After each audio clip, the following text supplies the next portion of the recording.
I love it when the mic goes on. Girl, remind me to tell you. No, it is. Neutral. Yeah. That's science, babe. That's what's diabolical. That is what's diabolical. 2, 3. Is it just me? It's like opening a new can of, no, but I'm thinking of tennis balls. Oh, I was thinking of like I can't, I know. Coke. Yeah, of course you were thinking about Coke. Coca-Cola. Yeah, not Yeah. Diet Coke. No, not Diet Coke. No.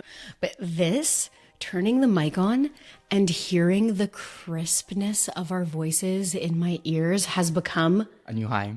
my new favorite sound, truly. Today is episode 1. But We're work in progress. of course, there's growing pains to any new venture, of course. However, when we tried to film the first This one. episode, this episode that you're going to watch right Let's now. pray it works. Yes. Life is a mystery. Everyone must end. We're gonna talk about that. Confessions, too. Absolutely. Yeah. But when we filmed this episode, Let's hope to we get were cut so sometime. happy. We were like, "Oh my God, we did it, Joe. We did it, Joe." And then what happened? Now the video was not working. It was like choppy. The video was choppy. It was like, We were like, "Oh my God." So then we spent an hour trying to figure out how to unchopify. Like, we didn't want choppy water. Because we didn't want choppy waters Yeah, like exactly. you know, when they went to Colombia. yeah, when they went to Colombia, South America. South America, which is a continent that has 12 countries. Did you know? Did you know that South America has 12 countries, but North America has 41? And 41, we're not stupid. This is true, but it's This is because they true. count the Caribbeans, like Anguillas, The islands, yeah, all of islands, that. Like, In North America, learned that technically. yesterday. The Anyways, more we you learned know. that yesterday. You won't hear that part of our episode, but it happened. Yeah. It did happen. Now we're not going to redo it because we're not like that. We it's just what happens. but we're always breaking the fourth wall. Always breaking the fourth Yeah, wall. it's like a new thing. Anyways, with all of that, we that- would love to welcome you, To remind me to tell you, our M2TU. I'm David. I'm Jess. Welcome to our official episode.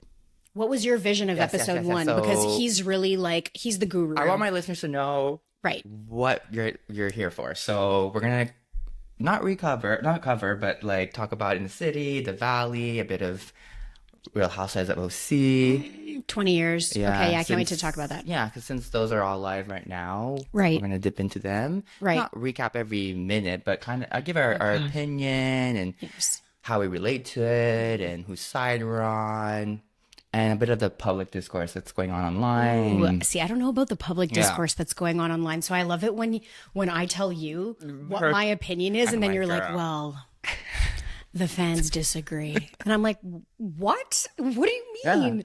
So let's see She's if never they just. fully alone. There's always like a 10% that's on your side, and then the other rest would be on the I'm other. part of the 10%. Well, no. When I tell you, it's like oof. But sometimes you're like right on the Okay. ball, and other times you're not. But same as me. Girl, But you're got definitely it. a bit more. You're more often not part of the popularity. I'm more often part of the unpopular opinion. Okay, Usually. that tracks with my personality. I Yeah. tend to be devil's advocate, or as my partner would say, the devil's Advocate? advocate. Ah, that's cute. Une coche de plus. Ça c'est français. I don't know if you got. Have we mentioned this yet? I don't know. Well, we mentioned it in an episode, but I don't think that episode ended up working out. Where are we right now? Where are we located? Montreal. Red Pin, Quebec.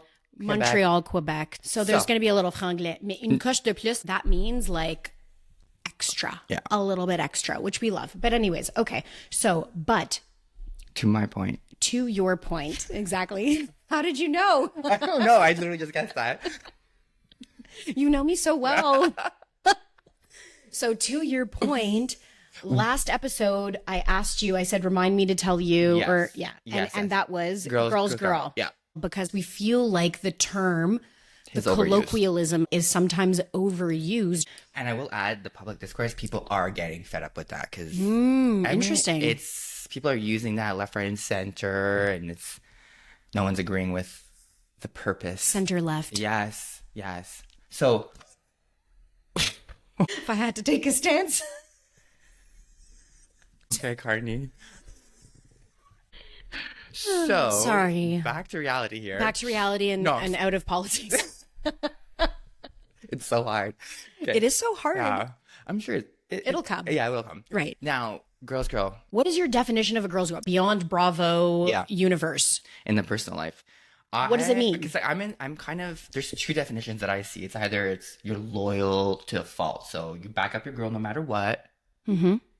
And then the other side is that you actually tell her when she's wrong. Mm-hmm. Now, I'm in the middle because in public, on camera, off on mic, I would have your back no matter what. But then, Until you tell me to be quiet, until you tell me, like, let me finish. yes. And sometimes if you say too much, I'm like, okay, girl, let's go. Make it get to the point. I accept. Yeah. So, yeah, in public, I'm backing up no matter what. And then at home or not in public, I'll say what I really feel and my true opinion. And even if it's not what You want to hear. exactly. Love. I love telling someone what they don't want to hear. I know you do. And I'm just like, here's a straight. Let's sit down. Okay, Let's sit down and this chat. is what's gonna We happen. need to have a chat. Yeah. Don't worry. Right. Exactly. It's for personal growth. Exactly. Everything's going to be okay. This is a safe space. I'm about to annihilate you, but it's safe. Here's a mask. Here's a helmet. And what do you feel? I agree with you. I think that sometimes the girl's girl concept gets misconstrued as being loyal to a fault. I don't personally like that. For me, I feel like there needs to be some type of congruence between what are my values, what are your core moral values, and where is the congruence there? How are they aligned? And if I know that you are behaving in a way that is stepping outside of those core moral values, I'm going to tell you. Right. But I'm going to tell you, I mean, on camera, off camera, on mic, off mic, I don't know. I don't put that much thought into it. So that leads me to the next question. In a straight couple, male, female, is the girl always right? I always team female? In front of their husband, they're always right. Mm-hmm. Yep, absolutely. And then when husband is no longer, Okay. now we're going to talk about it and be like, girl, okay, listen, you know I have your back. You know I'm here for you. You know I understand why your husband gives you the ick. In the moment, though, in front of husband, she's right. We're reframing. You're not calling her names. You're not talking about her being too emotional. Like, women can talk to women about being emotional. We know. Are you in your luteal phase? Are you ovulate? What's going on? We know. We're on a 28-29 circadian rhythm cycle. We get that. Men 24/7. Like, babe, you are the same person hormonally every single day of your life. Good for you. Lucky. I wish you knew what it meant to feel like you were on a 28-29 cycle. But anyways, that's a different episode. I have no idea. Right, exactly. You have no idea. And even though you have no idea, you're far more attuned to the female experience. Because I'm half woman.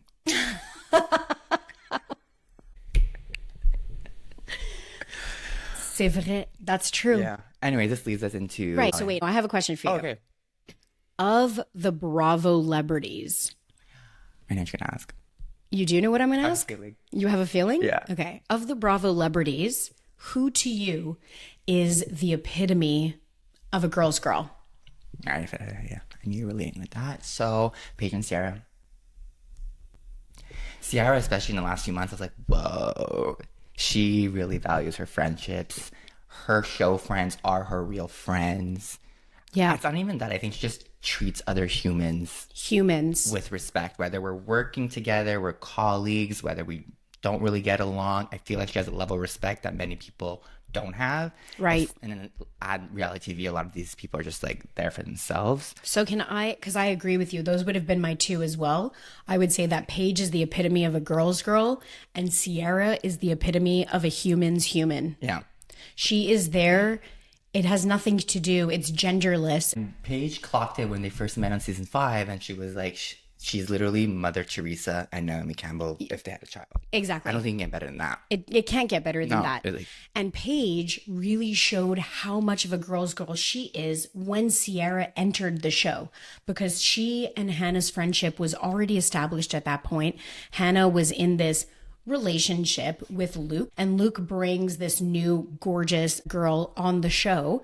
And Paige, instead of being like, oh, I immediately hate you, I'm going to talk to you. I'm going to get to know you. My logical deduction is pointing me in the direction that if he's maligning my bestie, he's probably maligning you too. And it even says something about Hannah, because instead of fighting over the guy, Hannah and Sierra ended up being friends. They were like, they're both like woman's woman. So we're like, 100%. we're not gonna fuck the guy. Hannah's absolutely a girl's girl too. I feel like the younger generation of Bravo shows, the girl that's new who's dating on Summer House? Yes. Dara.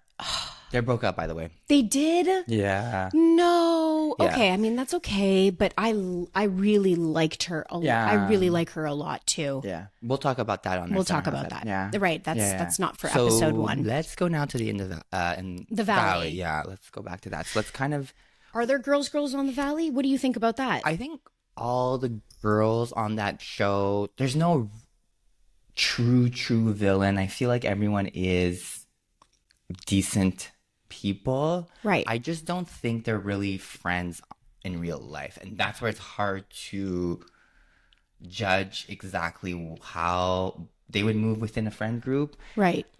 Unlike Paige, Sierra, Hannah, they're like real friends in real life.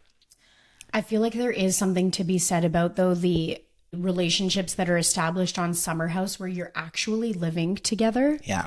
That requires a certain level of camaraderie that the other shows just Don't get. That they don't get. Like you're getting together to film something, whereas in Summer House, like you're actually developing with people. legitimate relationships with people that you live with. So I agree, but I feel like Summer House is in a different category when it comes to genuine friendships. But for the Valley on this season, who would you say is really demonstrative of our definition of a girl's girl?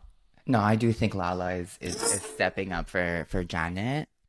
This is a revelation. Yeah. I mean, This is a revelation. Look, I know you're a big fan of hers. Big fan. I'm ebbs and flows with her. I'm one season, like since VPR. I loved her some seasons. Sometimes I didn't. I don't agree with her, but she's great reality TV. She knows what she's doing. I think she's been having Janet's back like a real sister. Janet's back like a real sister? Like she came in to be like, hey guys, I'm gonna prove these rumors true. But I don't even think she's coming in with like, I'm going to have Janet's back. Like, I don't think she has an agenda of I'm having this person's back. I don't think that. Because I think she is on the truth's side. And when she sees that the truth is being poorly critiqued, Lala gets very triggered by that. And she's like, no. Fans, don't get it twisted.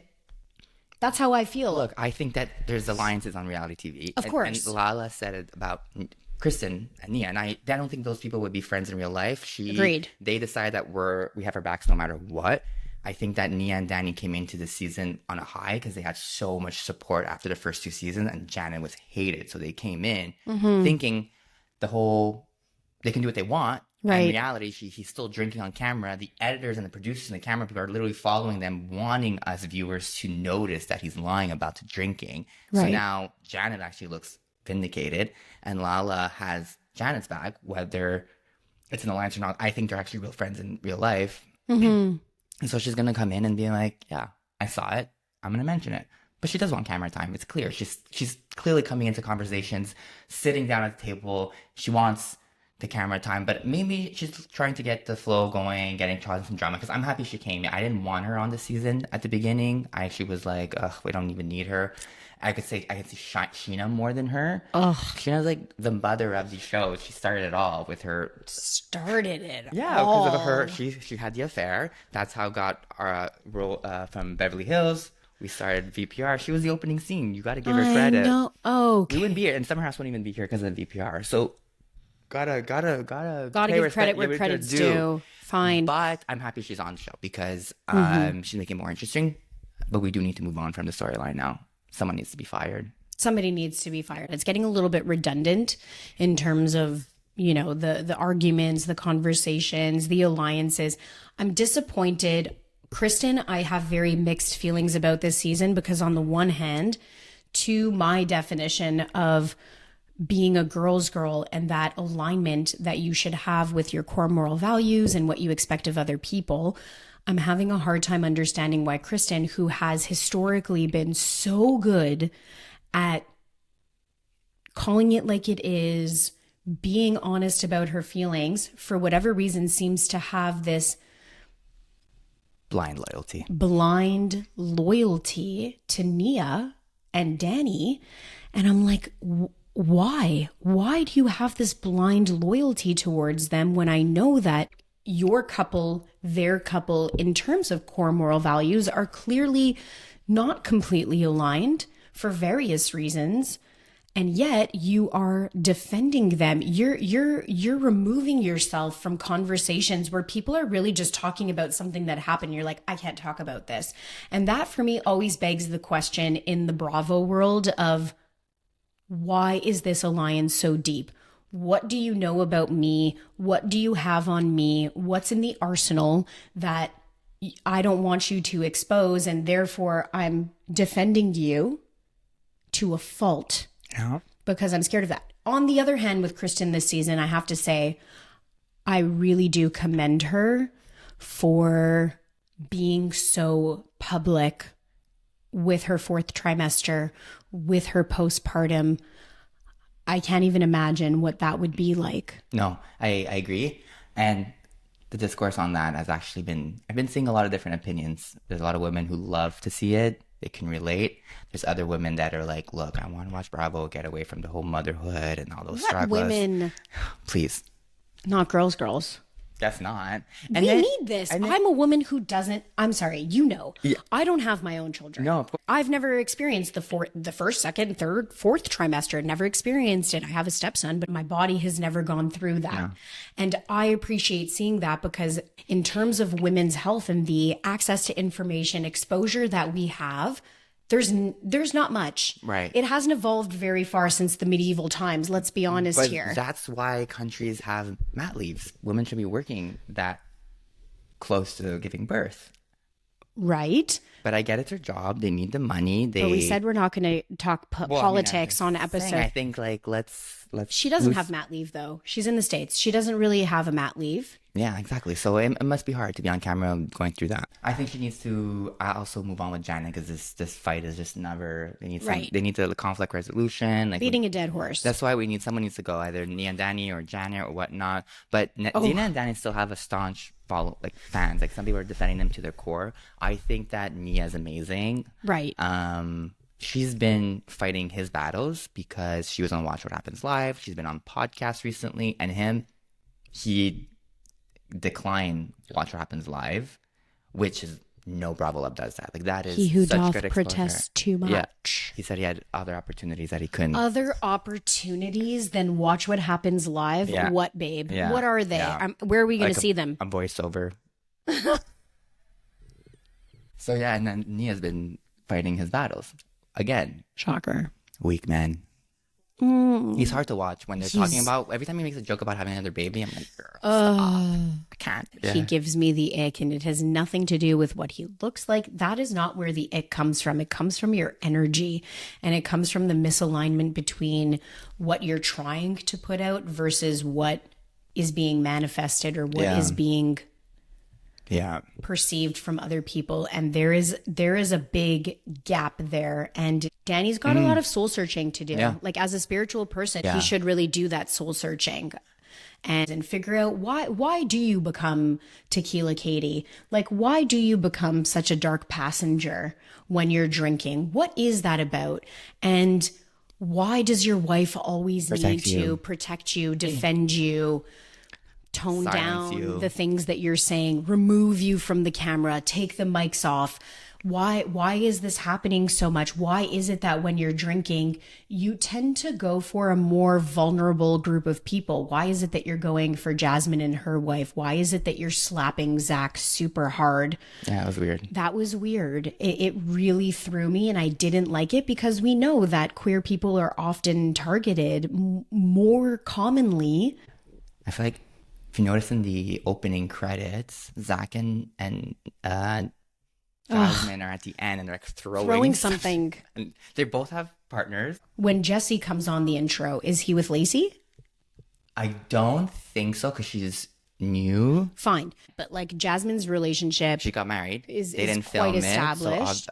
Didn't film it, so I'm assuming they didn't film the wedding. No, so I'm guessing they won't have her back next season. That's why Southern Hospitality is good, because they actually have a few queer people. There's 2 gays, and there's like a girl who's bi or fluid or not. I was trying to figure it out. Girl after my own and they're heart. all like main characters. So Oh. yeah. So it's I good. like that. I Yeah. haven't watched You have that. to get into it. And there's drama going on online right now with Leva, which is like the LVP of the show.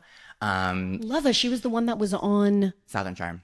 Yeah, so it's her Okay, so spin-off. she left Southern Charm, and this is like her spin-off. She's got on it. Southern now, like here and there, but I'm sure Okay. that cast was so annoyed that she got a show because she's the least. Like she doesn't. She's not there's not much drama. Her storyline's been pretty blah, so she's been always like a side character. So it's shocking that she got her own show, but it just made sense because she had the businesses already running. Got it. I don't know who pitched the idea to her or if she had the idea. Yeah, she has the staff is quite mixed, and right now, I think 2 of her staff unfollowed her on Instagram. They've been doing weird posts, so next season should be interesting. Oh my I God. hopefully know How many what's seasons are there? 3 or 4. Should I start at the beginning or should I start at more recent season? I do think that like every season gets better, so if you have the time, go back. But we can start at the last one. Okay. Maybe okay. Maybe we're in one back. But I know you don't care to start right where we are usually. Yeah, that's true. So for the record, this is a legitimate question that he gets asked all the Weekly. time. Anybody who is starting reality TV or getting into the Bravo franchises will go to David and they'll be like, where should I start? What should I do? And he does that with me a lot too, because I have like my go-tos that Yeah. I'm a diehard fan for. And then the other ones, the new ones, like sometimes I'm like, I don't really have the time to watch all of the time during the week. And I have to get you into Gen Z. next gen, Next gen. which is Gen Z. Which is Gen Z, But right? that is- it Gen Z? Are they Gen Z? I guess so. They're those are going to be. There's one starting in LA potentially, one in London, and David Beckham's son is like in the talks of it. Yeah. Which one? The one that doesn't talk to them anymore, or the one that does? Not Cruz. That's the one that doesn't talk to Okay. them. I don't know. I actually don't know. Yeah. I just know that there's And one even that. that girl, there's a few celebrity kids on it. Okay, that's I don't know interesting. if it's green-lit or if it's just piloted, but it's definitely rumors. Got it. Yeah. But this is a very common question that David gets asked, and he's typically the person who's going to be like, okay, you should start here. You should Yeah. start here. This franchise start here. This franchise start Give me there. tell me how much time you have. Like, if you're in New York, I say, like, you can Oh, actually no, start season 1. Yeah, but sometimes I'm like, if it's there's so many, but you can start with like 6 or 7. And then go back. Go back after if you really like it. Oh my God. I love New York. Real Housewives of New OG. York season 1. I go back and watch OG New York often. Yeah. It makes my sorry, we're digressing. Okay, so Okay, but wait, I did have a question for you though. That kind of links us to the city. So we're talking about the concept of a girl's girl. We're talking about moms. We're talking about postpartum. We're talking about all of that, alliances. How did you feel when in the city, when Lindsay and Georgina ended up claiming the room. primary, which Yeah. is something that used to drive me nuts about Ramona and Sonia. True. But okay, so when they claimed the primary, how did you feel about that? I think the mom card is totally okay to be used. Right. Yeah. When he added the single part, and then they never used that term. I think women who have young kids, especially, they need a break. They do need a break. They need a break. And And this is coming from you. Yeah. Like, you're a hierarchy queen. You're the type of person who's going to be like, okay, but it's also because like she's super established on the show, and like, who are these other people? that too. That was my first thing. Like, am I being biased because I like Lindsay and I have 10 years with her, whereas Right. the other ones I don't know, so I'm You don't siding- deserve it? Yeah, you don't You're right. deserve my respect. Yeah, go Lindsay. No, but you know, I can in 2 seasons I might love Whitney. I don't know. That's the greatness about reality TV. Doubt it. Okay. I doubt it. She's from Bachelor Nation. Oh yeah, so she obviously moved for the show. 100%. And they're just giving a shot at love. Bachelor Nation, I don't know. I don't think that they can be trusted. Sorry, ABC. And okay, so yeah, so I'm pro moms having a room. And that is not surprising to me at all, because when the cameras are down and the mics are off, you are in life such an advocate for our friends who are moms with young kids. And when we're doing anything and it requires like a sleepover, weekend getaway, you're the first person to be like, no, no, no, no, no. The moms need give them the good room, comfortable bed. Give them the comfortable bed. Let's fluff up their pillows for them. Let's make them a drink. And then, next thing you know, they need to go to bed early because they're so sleep deprived, and we're up and we're kikiing together as we do. Even when we're rowdy, even when he's blackout, he'll be like, girl, the moms, they're sleeping. They need their rest. But no, I agree with you. I agree. And I love that about you. And you are like, we're both like that, I think. I mean, like, everyone around us is pregnant or not. Everyone around us is pregnant or raising their third child. Yeah, exactly. We're just here starting a podcast. Yeah, we're just like, you're like, okay, well, we don't have a baby, so what should we do? This is our baby. Yeah, and you guys are little babies. Right. I do have a question though. Tell me. Do you get offended when someone says you won't understand because you don't have your own kids? Absolutely. Yeah. But the truth is that my true friends, my girls would never say that to me. And like you, they are the first to advocate for us and be like, yeah, you know what? Despite the fact that you guys don't have your own kids and that you're not moms, you understand our experience in a way that we wish more people, we wish sometimes our own husbands would understand. Like, this is the feminist hill that I will die on. There is no such thing as like babysitting your own children. And you also, because of your work, are so patient, and your friends trust you with their kids in a second, and you have the patience, more patience they do have at this point because they're so sleep deprived that you can calm them down. You have this voice of calmness. Oh, thank you. And you're just, whenever things are going awry, you're so calm. Awry. That's the ESL. A ray of sunshine. Yes. No, right. I always remember they could be crying and you're like, girls, stay. Okay, back to like, yeah, Lindsay and Georgina. But they did go too far with saying that they hate women. Yeah, see, like Whitney's comment, not a girl's girl comment. No. Does that mean that we can generalize the one comment to her hating women? No, I don't like it when we take labels a little bit too far. I also hate that it was filmed at the clubhouse. Yeah, well, no, but usually first seasons don't even get a reunion. Like Valley didn't get one, so we're lucky. Take the positive, please. Wow, why? Why is that? The reunion is the only thing that I would tune. Really? Yeah. It's much cheaper for them to do it there than to have the set for the reunions are pretty expensive, like the background and the whole production. I guess. Yeah, but speaking of couples though, like Amanda and Kyle, they were doomed since season 1. Doomed from the get-go. But it was for the show, I feel, at this point, because I gotta say, couples on reality TV, a lot of them are not really in it for the right reasons. And couples out of reality TV are? Look, I look at Jax and Brittany. Right. Tom and... Tom and anybody. Tom and Katie, yeah. Tom and any of his partners. Yeah, Tom, Katie, and Amanda, and Kyle. Anyone watching, I don't think there's a single person leading up to all of their weddings thought that they should be getting married or would last, and they all didn't last. But it guarantees storylines, right? You get your engagement party, you get the bachelorette, the bachelor, you get the actual wedding, then you have a post-life wedding, and then you have the divorce. So it's like 4 or 5 seasons of your life on TV. And this is what I'm telling you, there's the I agree. Yeah, and I feel like a lot of people on reality TV, it's a game. Like, you always want to secure your next season, and you want to know you have a good storyline. And Bravo, like, producers love couples. The messier you are, the more you fight, the more cheating scandals, you're going to be on screen time. Look at Jax. Look how much screen time he got, and he was a devil. Right. And by the way, he might be coming back right now because he's dating Britney's publicist. Wasn't that his it's all of their publicists. Right. And so I'm hearing that cameras are back up. I do not know why. I don't want to see anything that he's involved in. But anyways, I digress about that. But essentially, the couples on these shows are, they're fun to watch, but I sometimes just take it with a grain of salt because, I don't know, I feel like in reality, they would be not together. That's how I feel in life. Let's shift gears. It's the 20-year anniversary of Housewives. 2006 it started, which is literally when we met. That's our anniversary. Yeah, so we were raised by Bravo. We were raised by Bravo. We grew up with Bravo, but the question is, did Bravo grow up? Did we? Did we?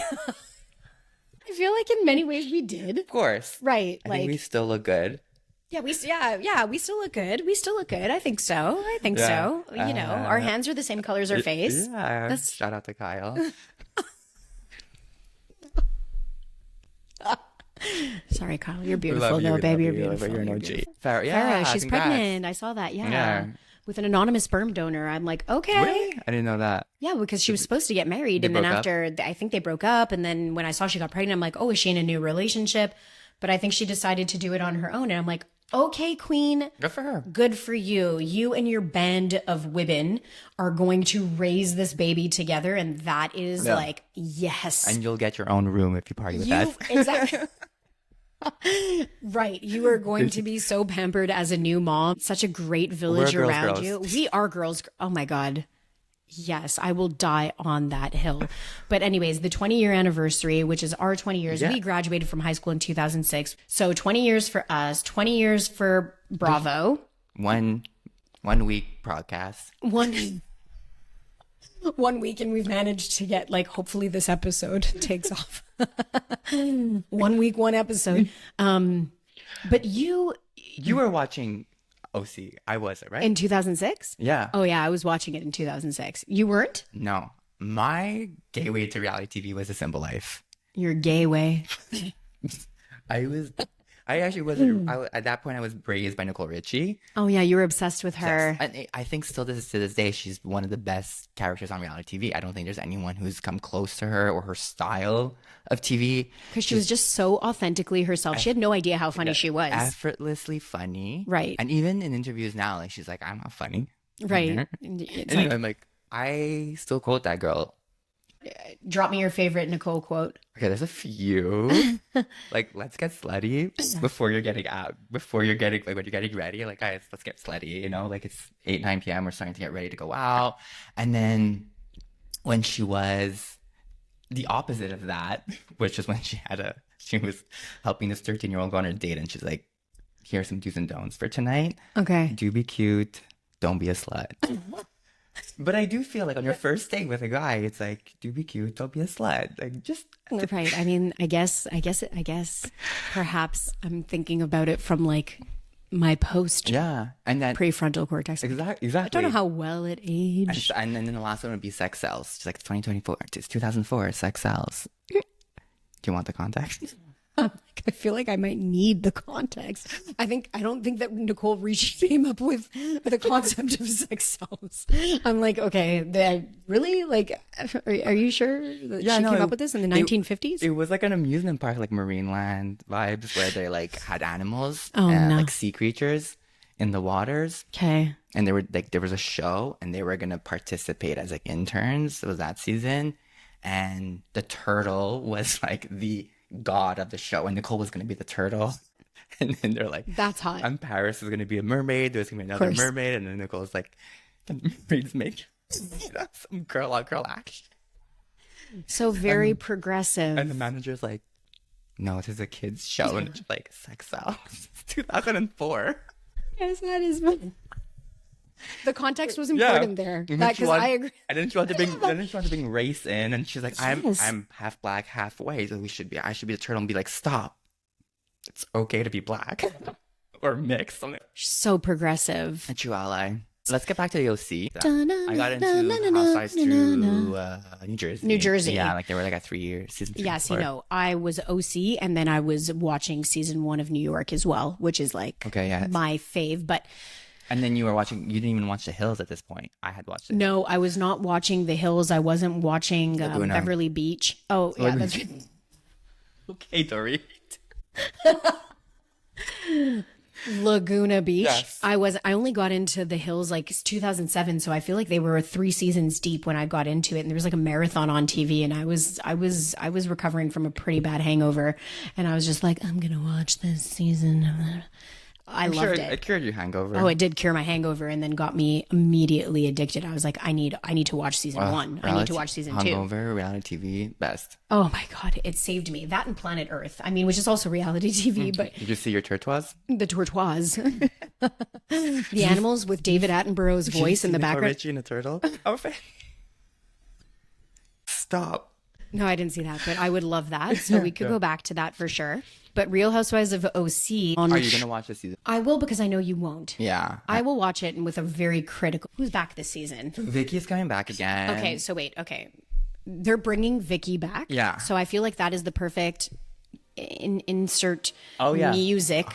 Overrated or overhated, Vicky Gunvalson. People might hate me, but overrated.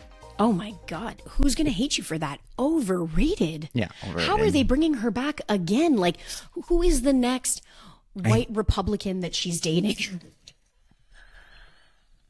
Who she's going to marry? Who's gonna fake cancer again? But I'm thankful for her for that, because that was one of my favorite seasons. That was one of the best seasons. But I think OC has a problem with casting. Like, I don't think they can find many women there, because it's been a flop for the last 5 years. I don't like what they did to Katie last year. I feel like she deserved another season. I agree. Hence is part of why I'm not even watching. I probably won't. I'll just see the clips. You were never super into OC, though. It's not your jam. Out of all franchises, probably the one I can least quote or educate people on. The least quote, but there's also arguably the least quotable lines. Like, here you are still quoting Nicole Richie and 20 years ago. 20 years later. Well, no, it's a good point, because Emily and Gina, to me, are I'm confused. They've been on it for like 8-9 years, more than Dorinda, Lisa Rinna, and they were both on like Rinna, sorry. Miss Linguistics over here. Rinna. Yeah, that's right. Not Rana. Okay, bitch. Calm down. Have a piece of bread. Okay, no, but do not tell a girl to calm down. Okay, those are fighting words. You don't tell a girl to calm down. Okay. I'm gonna take it. I'm gonna take it because she's my girl. I'm gonna take it. But back to what I was saying is that I quote those two amazing housewives, Dorinda and Lisa, like still. Oh my God. Oh, make it nice. How you doing? Not well, bitch. And then like, let's talk about the husband. Let's talk about the husband. Talk about what you don't want out. Yeah. Munchausen. And so defined dramatic, like a soap opera, the way she's reading it out. People doing coke in your bathroom. Oh my God. Do you trust your husband? Anyways, my point even is on the Traders, I'm like, she's still her. You do you. So she has like her little comeback now because of it. She has like a self-deprecating vibe too. Yeah. She'll talk about like, making the most money from selling diapers or whatever. Like, she's like, yeah, and she was smart with the whole Rob and Maura thing. She very went the smart. distance. She played that well. That is how she's made her money, right? Like, she knows an opportunity when she sees one. So good for her. It's couture. Maybe check the type. Right. So OC for me, there's no one on the cast, or even in recent memory, there's just no one for me that I'm like, ugh. Anyways, back on who's on it, Shannon Beador, which is great. I love Shannon Beador. I really do. Heather Dubrow, love her well, so it's fun to watch. I like that she has all those queer kids. Exactly. Yeah. That's where I love her. Jen P, I don't know, Pedantry, I think her last name is. She's a newish. She's coming back? Yeah. Is she married now to the guy? She's problematic. Like, I heard her son caused some sort of fire. Anyways, I liked her relationship with Katie. That blew up. So that also is why I'm like, ugh. And there's a new girl. I don't know anything about her. Is Tamra coming back? Yes. What is the discourse? I'm so curious. What is the discourse online with Tamra Judge? She's very hated, but also really liked. So she's a mix of both. Like, people love to hate her. Like, I like that she's on the show, because when I think of quotable lines, I'm like, okay, I can think of Jesus Jugs right off the bat. That was Tamra. I can think of, it was my opinion. Yeah. Bravo likes her.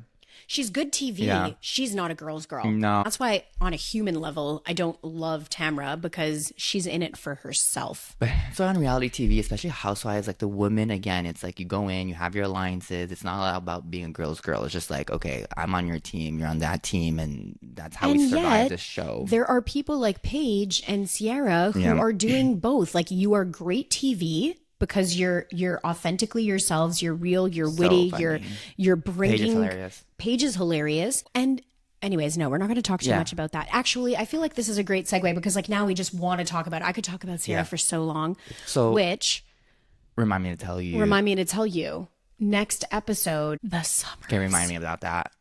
The summer of Sierra. The summer of... It just rolls off the tongue. Sizzling Sierra. Okay, well, stay tuned then for next episode, where we're going to be covering the summer of Sierra and what that means to us. Yes.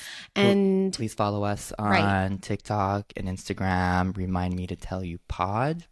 And remind me to tell you pod. And then wherever you listen to your podcast, you can hear us there as well. And YouTube. Yes. Okay. So the three of you that watch this, thank you for being here. thank you for being here. And we love you already. We do love you already, and we're so appreciative. Our number ones. Stay with us. Stay with us. It's going to become big. I don't know if it's going to become big or not, but I can assure you that the more we film these episodes, Better they'll be. Yeah, the more transparent we will become. Oh, yeah. Looser, looser, and looser. Go have our Lisa Renna lips. Okay, but be cute. Don't be a slut. Let's get slutty. See you next time, guys. Thank you so much. Bye.